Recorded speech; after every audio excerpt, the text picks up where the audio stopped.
नमस्कार व्यूअर्स, आप सभी का स्वागत है रेडियो द्वारका में। 2025 शुरू होने वाला है और इसके साथ साथ जो है एक लोगों में उत्साह भी रहता है कि नया वर्ष जो है वो आ रहा है, उसको मनाने की तैयारी भी रहती है। लेकिन दूसरी साइड कुछ पक्ष कंफ्यूज भी रहते हैं कि नया साल अभी मनाएं या चैत्र के महीने में मनाएं। तो प्रभु जी मेरे साथ हैं। प्रभु जी, नया साल जो है वो जनवरी कैलेंडर के हिसाब से मनाया जाए या जो चैत्र मास आता है उसमें मनाया जाए? दोनों मना सकते हैं। क्या दिक्कत है ना, इसमें कोई कंट्रोवर्सी की ज़रूरत नहीं है। तो शिला प्रभुपाद जी कहते थे जो भक्त होते हैं उनका तो हर रोज़ ही नया दिन होता है, उत्सव होता है। आप हमारे सनातन धर्म के जितने मंदिर हैं, जगन्नाथपुरी जाएं, श्री रंगनाथ स्वामी जाएं, तिरुपति बालाजी जाएं, वृंदावन जाएं, मायापुर जाएं, आप पाएंगे कि वहाँ 365 उत्सव है। हर रोज़ भगवान का एक उत्सव है, उनके लिए रोज़ ही नववर्ष है, रोज़ नवीन। ये नववर्ष का सिस्टम कहाँ से आया कि विदेशों में लोग 31 दिसंबर की रात को सोचते थे कि भाई अब हमारा जो ये जॉर्जियन कैलेंडर है ये 1 तारीख से इसकी डेट चेंज हो जाएगी। तो 31 तारीख की रात को वो लोग खूब डांस वांस पार्टी करते थे और सो जाते थे, और सो करके जब सुबह उठते थे तो कैलेंडर चेंज होता था। तो कह रहे हाँ समथिंग इज़ न्यू, तो न्यू ईयर नाम उसका पड़ गया। परंतु न्यू ईयर को अगर हम देखें, विश्लेषणात्मक दृष्टि से देखें, तो न्यू में कुछ न्यू तो होना चाहिए। 31 दिसंबर की रात को आप सोए और 1 तारीख जनवरी को आप उठे, तब भी सर्दी थी, 1 तारीख को भी सर्दी है। रात को भी बर्फ पड़ रही थी जिन इलाकों में, वहाँ 1 तारीख को बर्फ पड़ रही। 31 को भी स्वेटर पहन रहे थे, 1 को भी स्वेटर पहन रहे। 31 को भी उसी क्लास में बच्चे पढ़ रहे थे, 1 को भी उसी क्लास में पढ़ रहे। 31 को भी वही फाइनेंशियल कैलेंडर चल रहा है, 1 को भी वही फाइनेंशियल कैलेंडर चल रहा है। तो कहीं पे भी कोई बदलाव नहीं, केवल डेट चेंज हो रही है, बाकी और कुछ चेंज नहीं हो रहा।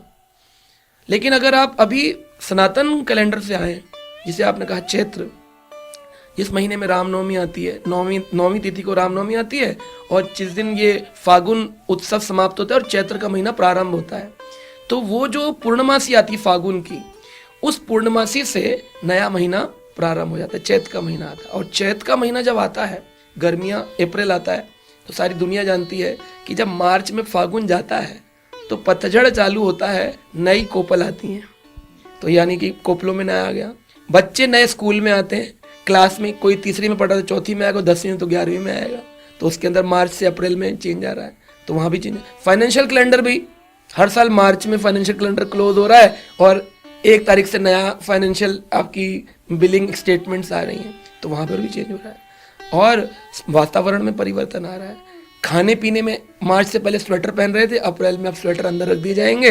अब लोग गर्मियों के आनंद जल पेय पदार्थों पर आ जाएंगे, परिवर्तन आएगा। और होली से ही ये उत्सव प्रारंभ हो जाते थे, नववर्ष के। इसको कहते हैं नववर्ष आना। कुछ नवीन तो हुआ, ये वाले में तो कुछ नवीन हुआ नहीं, लेकिन फिर भी अगर कोई इसको बनाना चाहे कि डेट तो चेंज हो रही है कम से कम, और हम काफ़ी हज़ारों सालों से बनाते चले आ रहे हैं जब से ये कैलेंडर आया है, उसमें भी कुछ नहीं है। उसमें ये कर सकते हैं कि भाई 1 तारीख को सुबह सुबह मंदिर चले जाएं, रात को 31 तारीख को भगवत कीर्तन कर लें साथ बैठ करके, थोड़ा सा प्रसाद पा लें दोस्तों के साथ मिल करके। अब नशा करना और धूम धड़ाका करना और किसी को मार देना, रोड पे 31 तारीख को इतने एक्सीडेंट हो जाते हैं, ये सब करना, तो ये न्यू ईयर तो नहीं हुआ, ये तो बैड ईयर हो गया। बैड ईयर हो गया। तो मतलब आप जब घुसे तो नशे में घुसे, जब आप घुसे तो एक्सीडेंट और FIR रिपोर्टों में घुसे, आप न्यू ईयर में कहाँ घुसे? अब तो बैड ईयर में घुसे। तो अगर वो भी नहीं हो पा रहा हो तो उसी में भजन कर लो। तो दोनों ही बनाए जा सकते हैं, लेकिन चेतना शुद्ध होनी चाहिए। मैं प्रभु जी एक चीज़ ऑब्जर्व की है कि हालांकि जितना आप देखेंगे मीडिया में प्रचार प्रसार होता है, वो बेसिकली होता है कि जो है क्लब में डांस होंगे, बहुत सारी अलग अलग तरह की चीज़ों का होता है।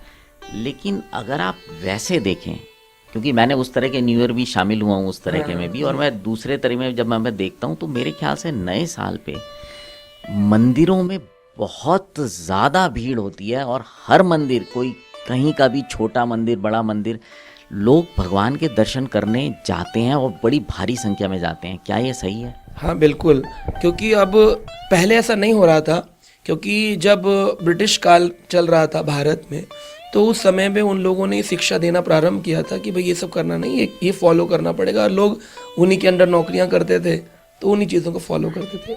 मैंने भी अपने एक समय पर MNC कंपनियों में काम किया है। क्रिसमस की छुट्टी मिल जाती थी, लेकिन आप चाहो कि चैत में छुट्टी मिल जाए, वो नहीं मिलेगी। तो आज भी जो लोग मल्टीनेशनल में काम करें, एक प्रकार से वो अंग्रेज़ों की गुलामी ही है एक प्रकार से, तो क्योंकि आपको उन्हीं के कैलेंडर, उनके किंग्स बर्थडे मानने पड़ेंगे। आपको अपने जन्माष्टमी नहीं मनाने की छुट्टी मिलेगी, अगर ले दोगे तो आपकी लीव लग जाएगी, पैसे कट जाएंगे।